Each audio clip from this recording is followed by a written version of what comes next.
کیونکہ رسول بخش رئیس صاحب ہم نے دیکھا کہ پاکستان تحریک انصاف کی جانب سے ایک کے بعد ایک احتجاج کی کال دی گئی اور اس میں ناکامی کا سامنا کرنا پڑا. کیا ان تمام ناکامیوں کے بعد اب پی ٹی آئی اپنے ووٹرز کو چارج کر سکے گی؟ دیکھیں، انتخابی مرحلہ ایسا ہوتا ہے کہ جہاں آپ لوگوں کے پاس جاتے ہیں، ملتے ہیں، چھوٹے جلسے کرتے ہیں، مختلف برادریاں ہوتی ہیں، ووٹنگ بلاک ہوتے ہیں، ان سے آپ رابطے میں رہتے ہیں تو ایک تحریک پیدا ہوتی ہے. یہ ایک سیاسی عمل کا حصہ ہے اور اگرچہ یہ حلقوں تک محدود ہے، لیکن میں سمجھتا ہوں کہ جو ملک کے موجودہ حالات ہیں اس کے تناظر میں اس کی قومی اہمیت بھی ہے، صوبائی اہمیت بھی ہے. اور جس انداز سے دو بڑی سیاسی جماعتیں آپس میں یہ بغل گیر ہوئی ہیں، صرف ہاتھ نہیں ملایا بلکہ بغل گیر ہوئی ہیں، اور جس محبت اور عہد و پیمان کے ساتھ انہوں نے آگے بڑھنے کا عندیہ دیا ہے، تو اسے لگتا ہے کہ تیسری طاقت کافی مضبوط ہے. اور میں یہی آپ سے جاننا چاہتی ہوں رسول بخش رئیس صاحب، یہ جو دونوں جماعتیں بغل گیر ہوئی ہیں، یہ جو محبت میں ہوئی ہیں یا پھر پی ٹی آئی کے ڈر سے ہوئی ہیں؟ محبت اگر آپ ان کی دیکھنی ہے تو آپ ماضی کی طرف جائیں گے تو یہ محبت جو ہے خطرے کی وجہ سے ہے. میں نہیں سمجھتا کہ تحریک انصاف کے ہوتے ہوئے یہ ایک دوسرے سے جدا ہوں گے، کیونکہ انہیں اتنا تو معلوم ہے کہ آخر 50-60 سال سے ایک ساتھ پیپلز پارٹی کے میدان میں ہے، اقتدار میں ہے، مسلم لیگ نون کی بھی اب 50 سال تقریباً ہونے کو ہے، تو ان کو معلوم ہے کہ خطرہ کہاں پہ ہے. اور جو باتیں روزانہ ہوتی ہیں، آپ دیکھتے ہیں، بیانات آتے ہیں، اور ہم جو بات کرتے ہیں تو آخر کوئی طاقت ہے، کوئی تیسری طاقت ہے تو ہم اس کے بارے میں بات کرتے ہیں. اگر ہم یہ بھی کہیں کہ جی ان کی تاریخ ناکام ہو گئی ہے، کامیاب ہی نہیں، اگر ہم بار بار کہتے رہیں تو اس کا مطلب ہے کہ کہیں نہ کہیں اس تاریخ کا دھواں چل رہا ہے، اگر وہ آگ نہیں لگی ہوئی. تو میں ایک شعر یہاں پہ پڑھنا چاہتا ہوں، اگر مجھے اجازت دیں. کہ چراغوں کو غلط فہمی ہوئی ہے، ہوا ٹھہری نہیں سہمی ہوئی ہے.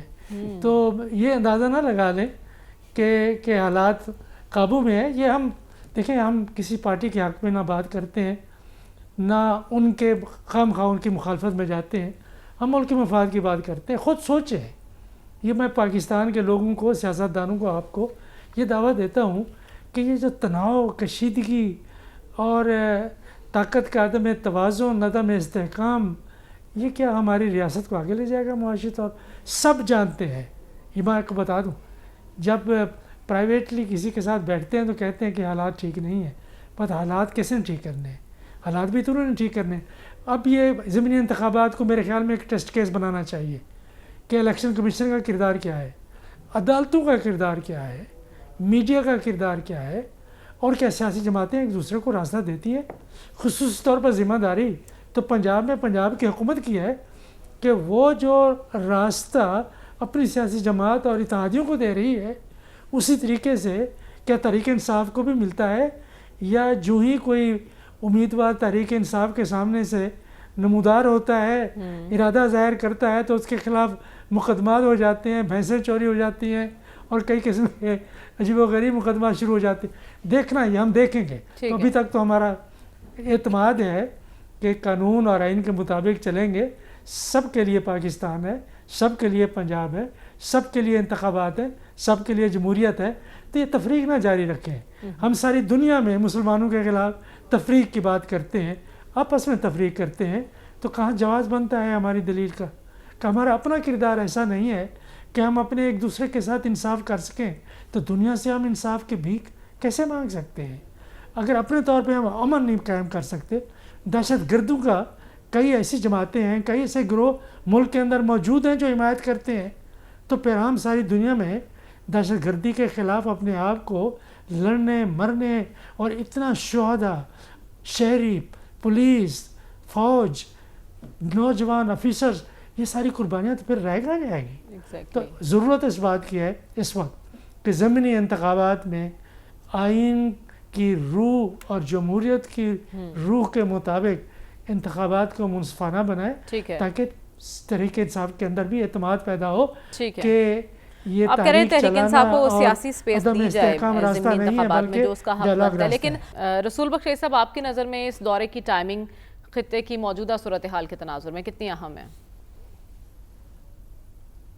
بہت ہی اہم ہے میرے خیال میں کہ پاکستان کا ایک کردار ہے جنوبی ایشیا کے طاقت کے توازن میں.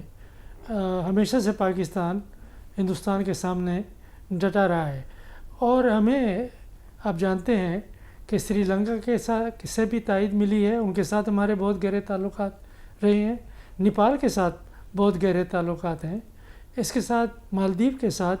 لیکن پچھلے 55 سال میں جو ہم سے نہیں ہو سکا تھا کہ ہم وہ اعتماد کی فضا اور وہ محبت اور وہ رشتے جو کبھی ماضی میں تھے وہ بنگلہ دیش کے ساتھ ہم استوار کر سکے، تو وہ مجھے استوار ہوتے ہوئے نظر آ رہے ہیں. اچھا، اس میں تو 2-4 حقیقتوں کو ذہن میں رکھنا ہوگا.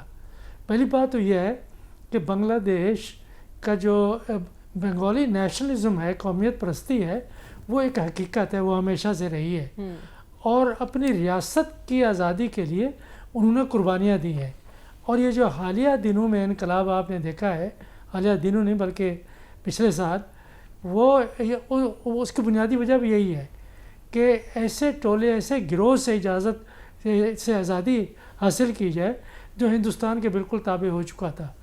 تو وہ ایک بڑی طاقت کے خلاف انہوں نے محاذرائی کر کے اپنی سیاسی آزادی کو بحال کیا ہے. تو ہمیں یہ نہیں سمجھنا چاہیے کہ وہ کسی قسم کا الحاق یا کسی قسم کا کہ پری 1971 کی باتیں ہمیں کرنی نہیں چاہیے کہ 1971 کے بعد جو دوسری بڑی حقیقت ہے کہ بنگلہ دیش ایک عالمی سطح کے اوپر ایک خود مختار، آزاد، مقتدر ریاست ہے. ہمیں اسی طرح سے اس کو لانی چاہیے. جو پہلے کے نظریات ہیں وہ دم توڑ چکے ہیں، ان کی کوئی حیثیت نہیں ہے. اب جو تیسری بات جو ہمیں ذہن میں رکھنی چاہیے کہ بنگلہ دیش کے ساتھ مل کے کوئی دفاعی، کوئی اس قسم کے معاہدات ہمیں بالکل نہیں کرنا چاہیے. اچھا، نہ ان کو فائدہ ہے نہ ہمیں فائدہ ہے. آج کی جو دنیا ہے وہ مختلف ہے. آج کی دنیا میں تجارت ہے، آج کی دنیا میں سرمایہ کاری ہے، آج کی دنیا میں ادارے ایک دوسرے کے لیے کھولنے ہیں. ہمیں بنگلہ دیش کے لیے جس طرح افغانستان کے لیے ہم نے کیا ہے، دیگر جنوبی ایشیا کے ممالک کے لیے بھی اپنے تعلیمی اداروں کا معیار بھی بہتر کرنا چاہیے اور دروازے ہمیں کھولنے چاہیے. جو ہماری جو یونیورسٹیاں ہیں اس کے لیے یہ بہت اچھا ہے. اس سے ایک کلچرل انفلوئنس بھی پیدا ہوتے ہیں اور آپ ایک کانسٹیٹیونسی بھی پیدا کرتے ہیں جو آپ کی ہمیشہ حمایت کرتی ہے. ٹھیک ہے، تو آپ کہہ رہے ہیں اس انداز میں تعلقات کو آگے بڑھانا ہوگا اور بہت خوش آئند ہے یہ وزٹ. آپ اس کو بہت اہمیت کی نظر سے دیکھ رہے ہیں.